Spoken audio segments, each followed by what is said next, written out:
Defendemos la tierra, nuestros cuerpos, nuestra salud, nuestra educación, nuestra participación, nuestra voz, nuestro presente, nuestro futuro.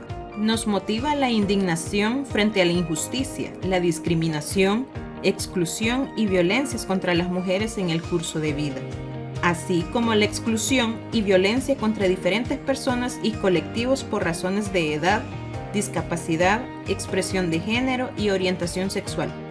Frente a necesidades diversas de personas diversas, nos mueve el reconocimiento de nuestro derecho a defender derechos. Defender derechos también es un derecho humano, que debe gozar de la protección del Estado y ser ejercido sin riesgos de acoso, discriminación, penalización, exclusión y violencia. Personas defensoras de derechos humanos, diversas e incansables defendiendo derechos.